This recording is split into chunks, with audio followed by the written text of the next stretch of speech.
Hello and welcome to episode 11 of Sports Sphere. Tole here today.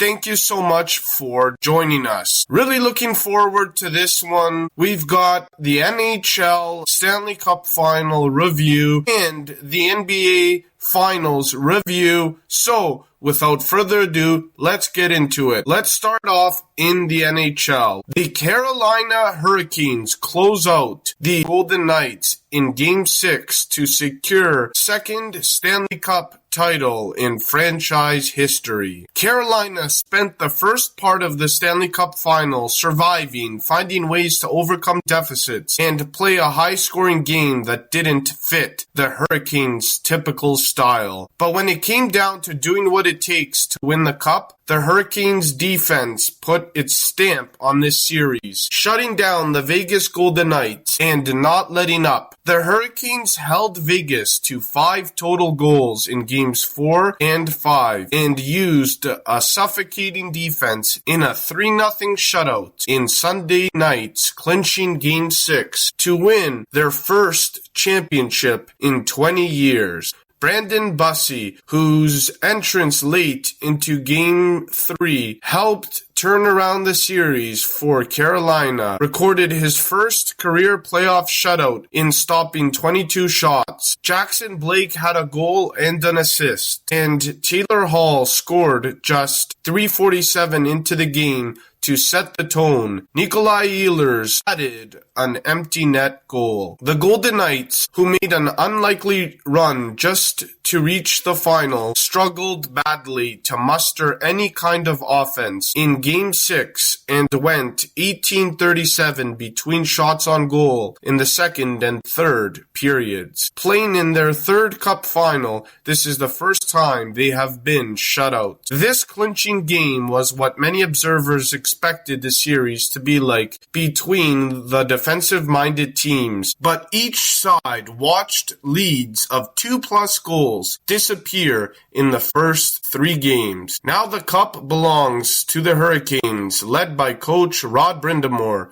who also captained Carolina to its 2006 title. This was the first game of the series that Vegas goalie Carter Hart didn't allow 4 goals in a game. He finished with 20 saves. The Hurricanes began to assume control of the series after falling behind by the score of 4-0 in Game 3. They came back to force overtime, and though the Canes lost, they outplayed the Golden Knights from there on out. Reflecting the do-or-die situation for the Golden Knights, they made several lineup changes, with Brett Howden replacing the injured William Karlsson at second-line center. Mitch Marner could have been moved there, but remained at right wing. Riley Smith made his cup final debut at third-line right wing, and Braden Bowman made his playoff debut at fourth-line right wing. Caden Korczak replaced Dylan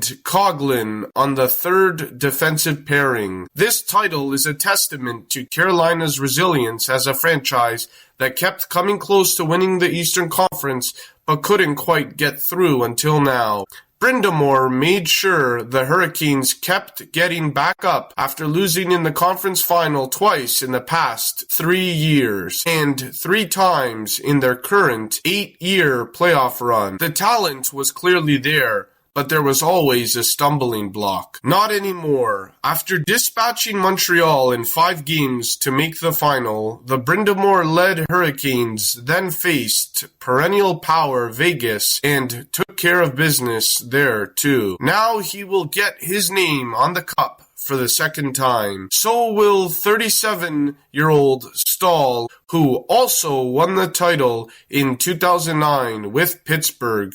He planted himself in front of Hart and dared the Golden Knights to knock him out of the way. Stahl scored in each of the first 5 cup final games, the first time that has happened. The Hurricanes got off to a fast start with a goal just 25 seconds into Game 1, only to lose 5-4 on a late goal from Thomas Hertl. And the Golden Knights were on the verge of taking complete control as minutes ticked down in Game 2 while holding a 2-0 lead and appearing as if they would take a 2-game advantage back home. Then it all changed. Carolina showed a fight that not only brought the Hurricanes back into the series by rallying to win 4-3 in overtime on Seth Jarvis's one-timer, but would serve as their signature throughout the series. This was especially true the following game when the Golden Knights took a 4-0 lead into the third period and the Canes seemed to have no answers. Brind'Amour even appeared to wave the white flag by removing goalie Frederik Andersen and replacing him with Bussy. But the Hurricanes weren't simply trying to get to Game 4. They sent a message going on a remarkable rally to force overtime. Though Carolina lost, it was inflection point, with Bussy backstopping a team that was only growing stronger. Carolina then went on to win the next 2 games and moved within a victory of the championship. The Hurricanes got it done against the Golden Knights. Knicks win first NBA title since 1973 with victory over Spurs in Game 5. Jalen Brunson and the comeback Knicks did it again, and now they're the champion Knicks. For the first time in 53 years, New York rules the NBA. Brunson scored 45 points, including 13 straight for New York in the fourth quarter, and the Knicks beat the San Antonio Spurs 94-90 in Game 5 of the NBA Finals on Sunday night. The Knicks won the series 4-1, rallying from double-digit deficits in all 4 of those victories. The deficit was 16 on Saturday night.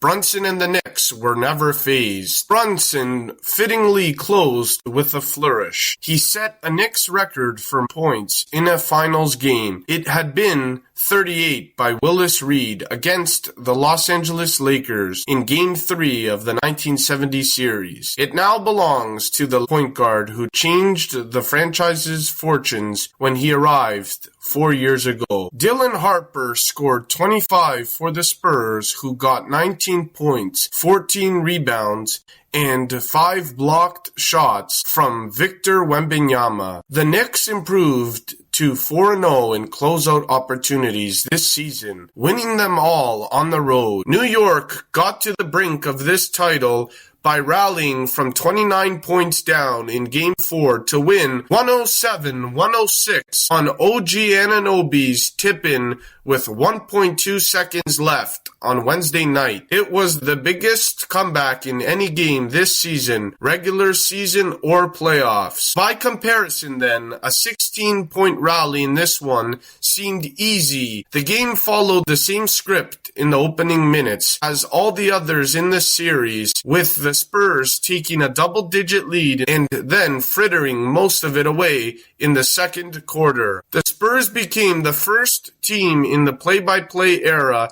which started in the 1996-97 season, to lead 5 finals games by 10 points or more in first quarters. The Knicks simply could not make a shot, missing on 16 of their first 18 tries and each of their first 11 two-point attempts. There even was a point in the second quarter when Wembanyama had more blocked shots, 5, than the Knicks had made shots, 4. San Antonio's lead was as many as 10 in the first quarter and as many as 16 in the second. Of course, none of it mattered much. As always, the Knicks came back. A 22-9 run in the second quarter got New York within 3 before Devin Vassell scored just before the halftime buzzer to give San Antonio a 42-37 edge at the break. The 79 combined points in the first half were the lowest in a finals game since Game 7 of Lakers-Celtics in 2010, and the combined 31.8% field goals shooting by the Knicks and Spurs were the lowest in the first half of a finals game in the play-by-play era. And that'll do it for episode 11 of Sports Sphere. Tole here today. Thank you so much for joining us. Really enjoyed this one. Looking forward to the next one. Take care, everyone. We'll see you next time.